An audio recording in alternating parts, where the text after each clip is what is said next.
Welcome to Founders Future, a podcast powered by Closers.io, where we dive into the journeys of innovative entrepreneurs and explore the road ahead of them and their companies. I'm your host, Olivia Salmons, and in each episode we'll uncover the stories behind impactful ventures, the challenges faced along the way, and the strategies driving their future growth. Today, I'm very excited to be joined by Tamara and Marc Fuson, content strategist and founder of Overqualified agencies. Tamara and Marc will be sharing more about their founding journey and giving us a glimpse into plans for future growth. Guys, welcome to Founders Future. Thank you so much for joining me here today. Wonderful. Thanks for having us. Yes, thank you very much. It's a pleasure to have you both here. Now, with all of my guests, I do actually like to start at the beginning of their journey. So maybe you guys can go into a little bit more depth of how you met and then obviously the motivations and what you was up to before you started up the company. Sure. Tamara and I actually met at a previous workplace several years ago. And through just working together in similar roles, actually, I was heading up the creative department and Tamara was an editor on one particular site and also had broad reach over a lot of content creation throughout the company. And we just naturally saw eye to eye on a lot of how to tell stories, both visually and through the content on the screen and content that the writers would work on. And as we worked through that agency and that group, both left and came back together on a project recently and trying to corral a complicated story for a company they were struggling to tell. And we discovered that we really do work well at digging through and uncovering and figuring out that kind of underlying through line that companies struggle to try to identify and then build up the pieces around it that are needed to get out for content and for creative work and strategy and building. And that's how Overqualified was born. Not even, what was it? It's been about 9 months now. Yep. So Beautiful. 9 months in, and that was the journey behind it, just a little baby. And I suppose, did you guys always cover kind of, would you guys had agencies and stuff before? Did you have ambitions to be entrepreneurs, or is this a new journey you kind of have gone on together?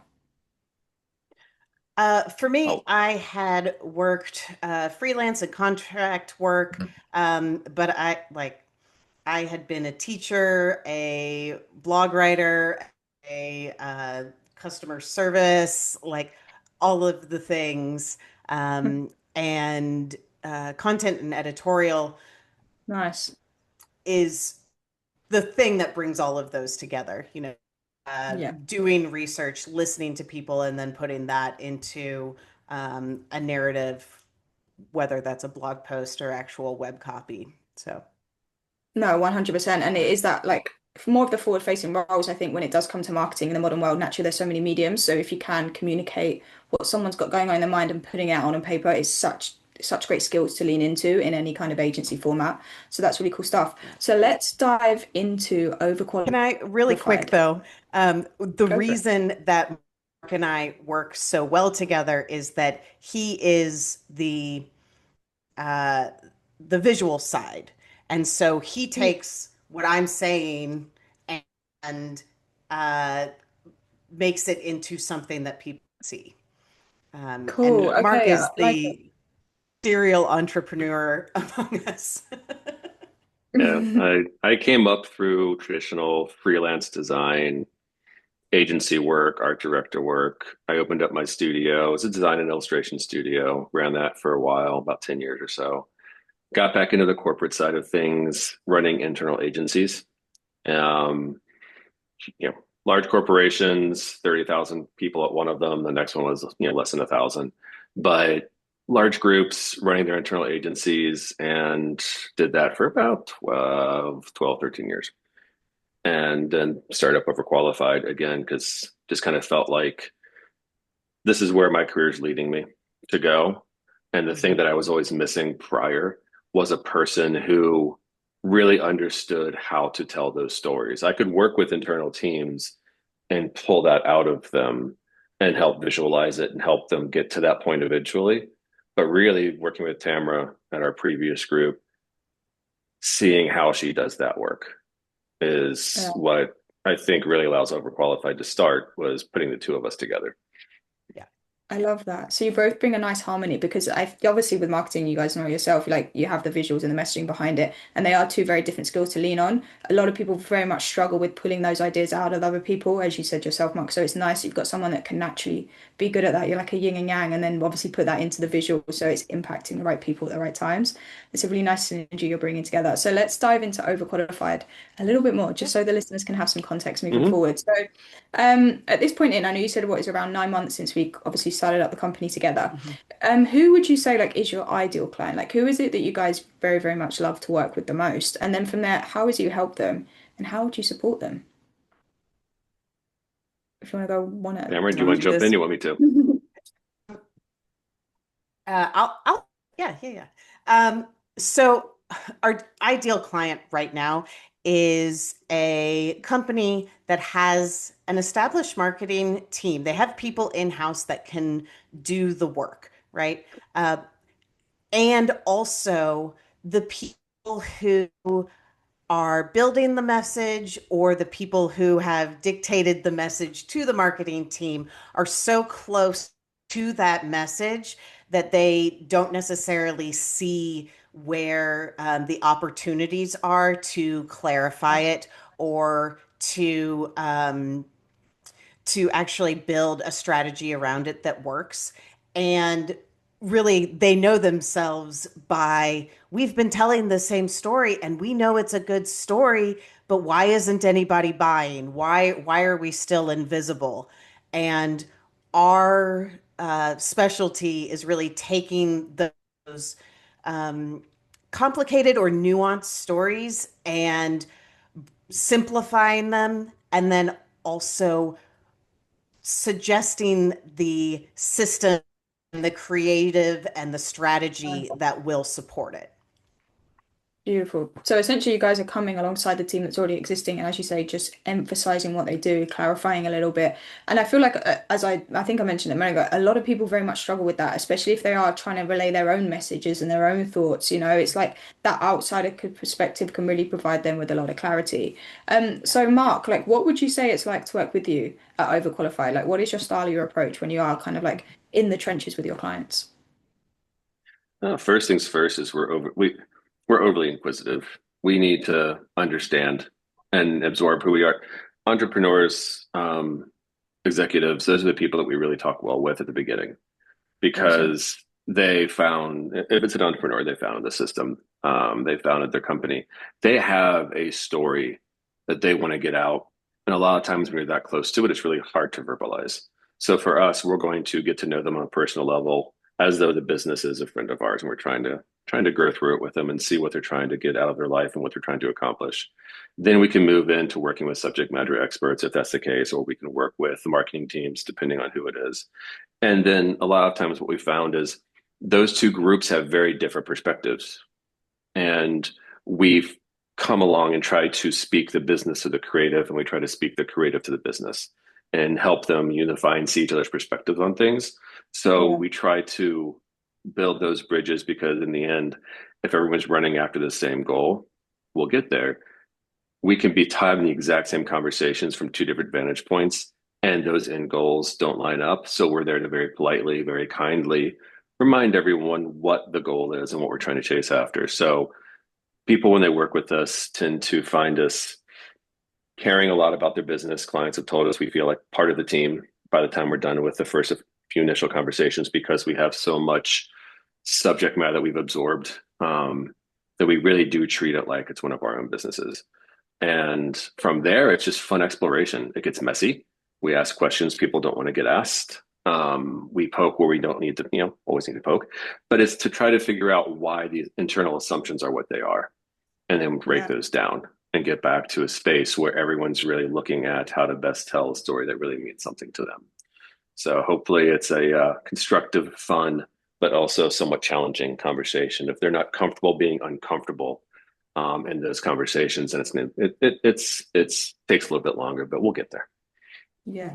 cause a little bit of friction. And I can understand, I suppose it's much easier said than done, but if I was faced with a load of questions that made me feel uncomfortable, it does take time to sometimes unlock and get those answers you're looking for. But you're very Mhm. much coming in more of like a partnership, more of like a fractional role where you are getting into the whole organization, as I said, getting into the trenches. I like the fact that you're bridging the gap between each department and like making sure you are like, as you say, aligned on that goal first of all, but the amount of companies and people I speak to as well, you have sometimes the sales team and the marketing team are reading off a different hem sheet. So as much as you're selling the same product or the same service, there's no alignment in the messaging, there's no alignment in the words and the jargon that we're using to really draw those right people in. And that is so important. It just, as you look to move forward, that communication needs to be solid across all levels. So that's a really cool aspect. And And that communication can't, sorry to interrupt, no, that go for it. communication will trickle down into, well, marketing's not finding us the right leads. Well, sales isn't following Mhm. up on the leads that we send them. And so those are symptoms of that deeper issue that we're not Yeah. aligning on the messaging. Yeah, I've been part of many of those conversations myself on both sides of that. So I know when the fingers are being pointed at each other, it's not a nice place to be. And it does, and you need Harmison to grow any business. So I think it's just a really great way to make sure the company is, as you say, in that whole boat moving forward. You don't want if you have a football team, you don't want one of them scoring one goal, the other one the other. You'd never win. So it's you need to have, where we're going. We know the calls, we know the plays, and Yeah. taking it from there. Now, one thing I'm very curious to find out naturally with your guys' experience in the field, like how do you go about acquiring your own customers? So like Tamara, in terms of like channels or methods, like what are you guys finding most effective in just finding those right people to work with? Well, we are so personal right now that referrals are really our bread and butter. Um, and this may be a more technical question.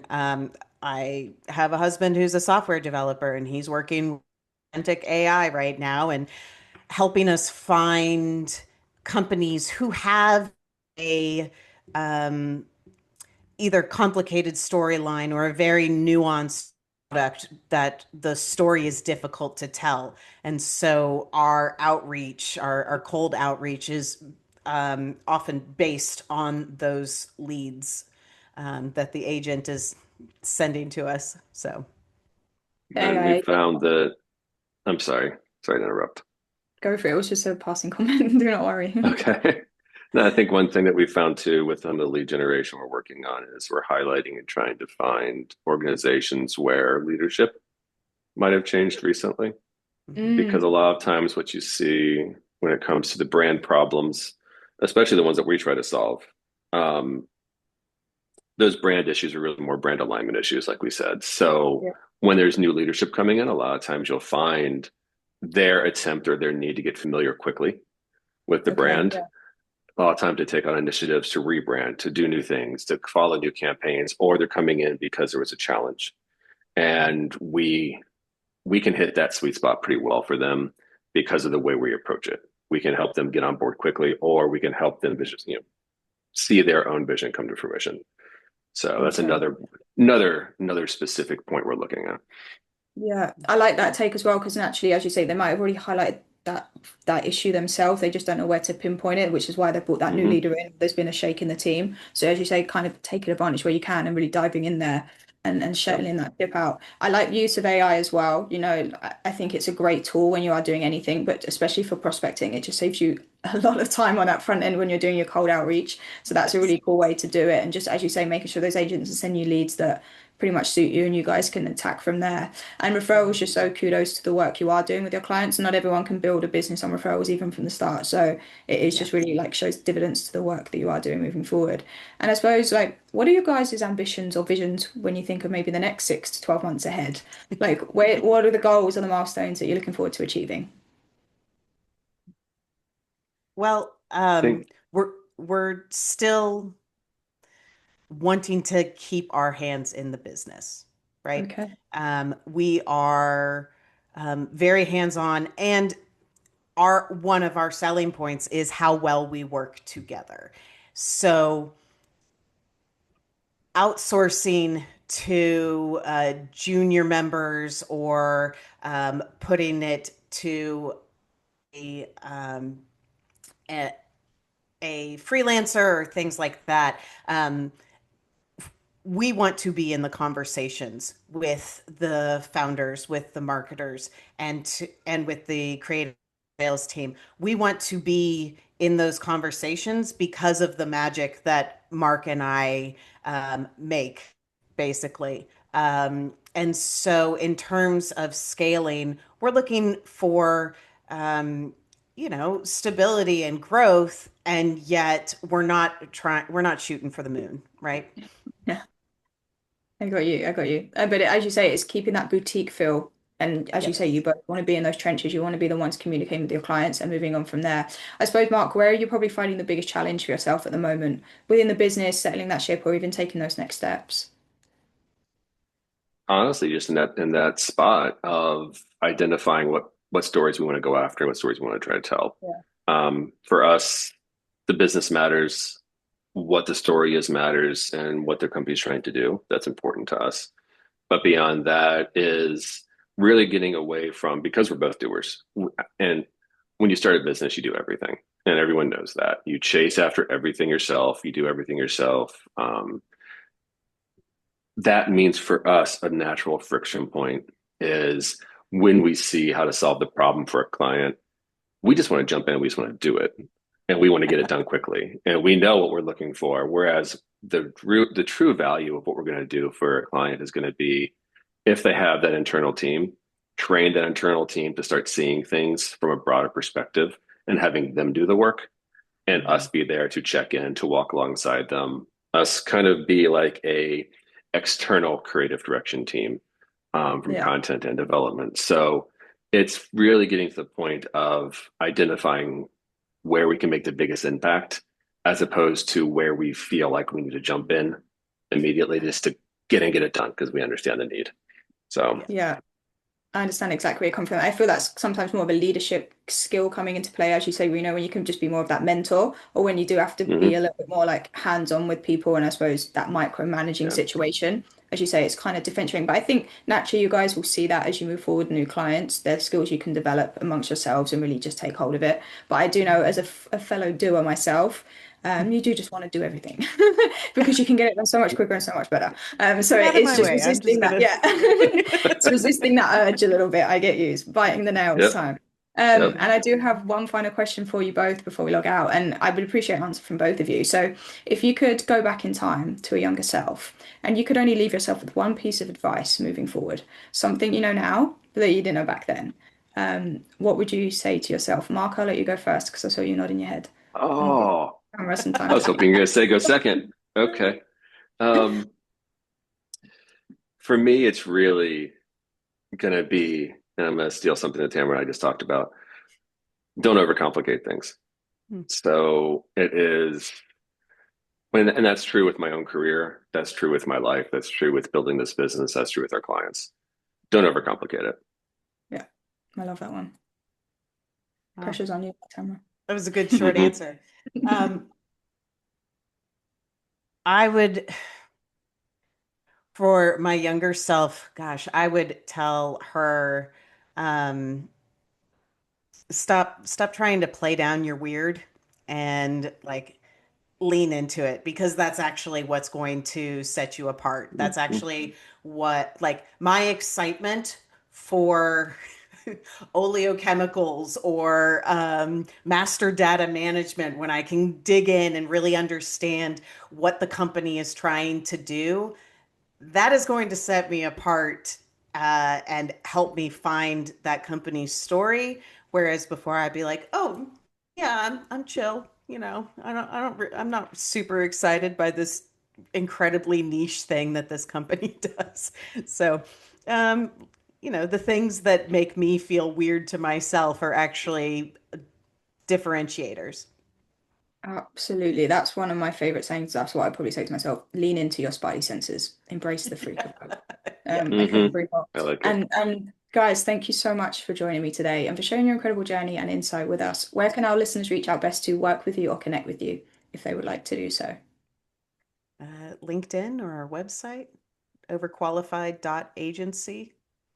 Um, Yeah. And then both on LinkedIn as well. Beautiful yes. stuff. Yes, absolutely. Beautiful. And thank you again. I really appreciate your time today. And to our listeners, if you enjoyed today's episode, please be sure to go and check out Tamara and Marc. As they said, drop a message on LinkedIn. We'll have it all linked down below. And please check out overqualifiedagency.com. Drop a message. I'm sure they'd love to hear from everybody. And do not forget to subscribe to Founders Future via wherever you listen to your favourite podcasts. And if you are a business owner, specifically a coach, consultant, or agency owner, and you're really looking to scale your business and you want to enhance your sales and marketing, visit closers.io to hop on a call with one of ours and discover how we went from $0 to $30 million per year in less than 3 years. But until then, keep on climbing, and we will see you on the next one.